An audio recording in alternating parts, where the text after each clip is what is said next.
Bismillah, Assalamualaikum warahmatullahi wabarakatuh. Di sini kita akan mempresentasikan tentang analisis kasus Toshiba. Izinkan kami memperkenalkan diri, saya Muhammad Rafi Wahyudin. Rekan saya Gilang Handika, ada Muhammad Satrio Hadikusumo, lalu ada Farel Febrian Saifuddin. Nah, di sini ada perjalanan sejarah Toshiba dimulai dari 4 tonggak penting. Yang pertama ini pada tahun 1875 berdiri Tanaka Seisakuso sebagai pelopor peralatan telegraf di Jepang. Lalu ada tahun 1890 berdiri Hanuketsu Sa yang memproduksi lampu pilar dalam negeri pertama. Yang ketiga, tahun 1929, kekuatan ini resmi bergabung menjadi Tokyo Shibaura Denki. Lalu pada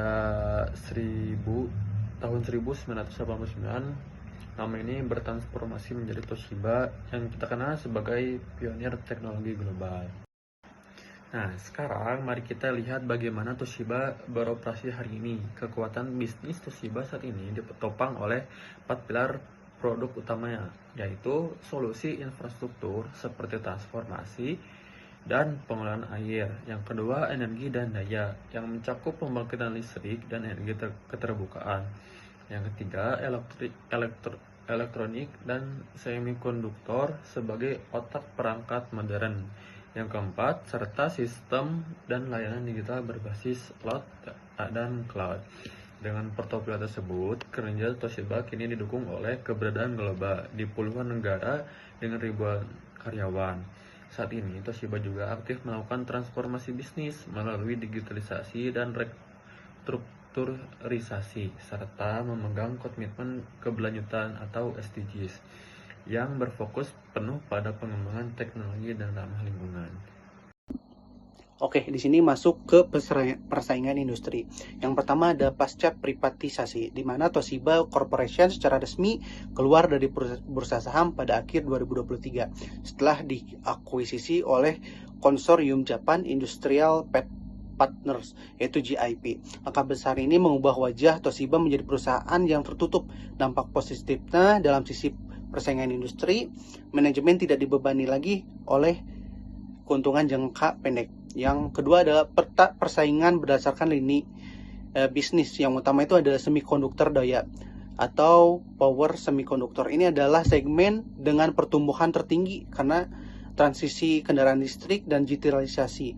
Toshiba bersaing ketat secara global dengan pemain top Eropa seperti Infineon Technology dan STM Electronic, serta produsen Amerika atau On Semiconductor. Nah, yang kedua ada pusat data penyimpanan HDD. Seiring ledakan pertumbuhan AI dan cloud, bisnis HDD berkapasitas tinggi, Toshiba harus menahan gempuran duopoli Sega dan Western Digital. Terus ada sistem energi dan infrastruktur publik di sektor pembangkit listrik, nuklir, hidro, serta infrastruktur transportasi air. Toshiba berhadapan dengan Hitachi yang sangat kuat dalam layanan digital terintegrasi, Siemens dan General Electric. Oke, yang ketiga ada analisis 5 kekuatan Porter. Yang pertama ada intensitas persaingan industri, yaitu sangat tinggi. Pasar yang digeluti Toshiba bersifat oligopoli, dikuasai oleh sedikit pemain raksasa, seperti kompetitor berebut kontrak pemerintah berskala miliar dolar atau kemitraan dengan raksasa teknologi. Terus yang kedua ada ancaman pendatang baru, di mana ini sangat rendah karena sulit untuk mengalahkan Toshiba yang saat ini. Terus ada daya tawar pembeli tinggi. Pembeli Toshiba umumnya adalah negara atau pemerintah dan juga korporasi raksasa B2B. Klien-klien ini memegang kendali kuat. Mereka dapat dengan leluasa melakukan negosiasi harga, menuntut keandalan teknis maupun efisiensi penggunaan daya. Terus ada daya tawar pemasok sedang. Bahan mentah seperti silikon karbida, logam khusus, atau komponen elektronik dasar terkadang memiliki jumlah pemasok terbatas. Terus ada ancaman produk substitusi. Ancaman muncul secara berkelanjutan dari transisi teknologi, misalnya munculnya material chip generasi terbaru. Terus ada keunggulan kompetitif dan kesimpulannya. Kekuatan kompetitif terbesar Toshiba dibandingkan kompetitor semikonduktor biasa adalah kapasitas mereka yang merancang solusi terpadu. Toshiba tidak hanya menyediakan sekrup atau kepingan chip saja, tapi mereka bisa membangun ekosistem pembangkit listrik, rel kereta, sekaligus teknologi penghemat dayanya. Selanjutnya ada masalah yang dihadapi. Masalah utama Toshiba bukan sekedar penurunan penjualan, melainkan hilangnya kapasitas perusahaan menjalankan strategic entrepreneurship yang dahulu menjadi fondasi kesuksesannya. Pada pertengahan 80-an, Toshiba menunjukkan opportunity seeking behavior yang kuat lewat peluncuran T1100, laptop massal pertama di dunia, sehingga mampu menciptakan pasar baru sebelum pesaing menyadarinya. Namun ketika internet merubah perilaku belanja konsumen ke arah pembelian daring yang lebih murah, Toshiba tidak merespon dengan pembaruan model bisnis, melainkan menempuh langkah defensif, yakni menghentikan produksi PC konsumen di Eropa pada tahun 2016, lalu terpaksa melepas bisnis chip memori NAND sebesar 18 miliar dolar Amerika Serikat pada tahun 2017 semata untuk melunasi hutang. Pola ini memperlihatkan hilangnya keseimbangan antara opportunity seeking dan advantage seeking behavior yang menjadi inti masalah perusahaan. Lalu selanjutnya ada analisis berdasarkan teori strategic entrepreneurship. Ditinjau melalui kerangka di samping, masalah Toshiba terletak pada lemahnya entrepreneurial alertness terhadap perubahan lingkungan sebagaimana yang dikonsepkan oleh Kirchner 1973. Perusahaan terlambat menyadari bahwa internet telah mengubah cara konsumen membeli perangkat komputer, sehingga pesaing dengan harga lebih murah secara daring mengambil alih pasar. Dari sisi pengelolaan sumber daya, Toshiba juga gagal melakukan resource orchestration seperti dijelaskan oleh Simon, Heath, dan Ireland 2007, yaitu proses menyusun, menggabungkan, dan mengungkit sumber daya untuk menciptakan nilai baru. Bisnis chip NAND yang sejatinya merupakan aset strategis bernilai tinggi justru dilepas bukan untuk mendanai inovasi baru, melainkan semata untuk menutupi utang. Sumber daya strategis dikorbankan demi bertahan hidup jangka pendek, bukan diorkestrasi untuk pertumbuhan jangka panjang.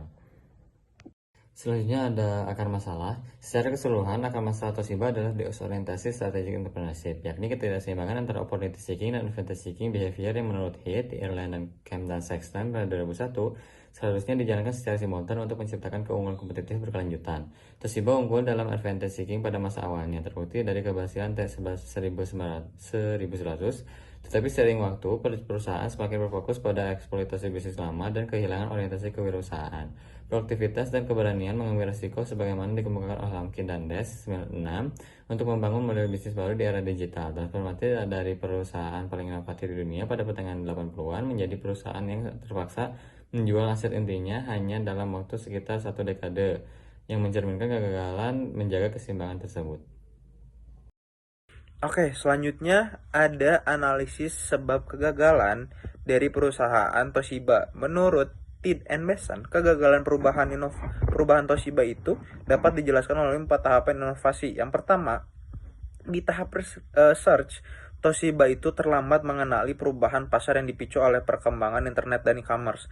Lalu yang kedua, pada tahap select, perusahaan itu lebih memilih mempertahankan bisnis lama dibandingkan mengembangkan peluang baru yang muncul di era digital. Lalu yang ketiga, pada tahap implement, transformasi inovasi itu tidak dilakukan secara cepat dan berintegrasi sehingga Toshiba kehilangan momentum untuk bersaing. Dan yang keempat, di tahap capture value, perusahaan itu gagal mengoptimalkan aset strategis yang dimilikinya untuk menciptakan nilai jangka panjang. Sehingga hal ini terlihat dari keputusan menjual bisnis chip NAND untuk menutupi utang perusahaan.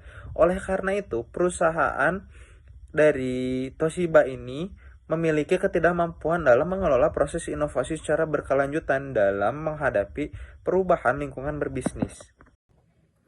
Lalu ada analisis akibat kegagalan. Yang pertama ada hilangnya daya saing pasar, yakni berhenti produksi PC Eropa pada tahun 2016 dan kalah bersaing harga dengan pesaing online. Lalu kedua ada krisis keuangan, utang membengkak akibat akuisisi Westinghouse dan manipulasi keuangan. Dan ketiga ada penjualan aset strategis, chip NAND yang dijual 18 miliar dolar ke Bain Group dan kehilangan 1/4 pendapatan tahunan.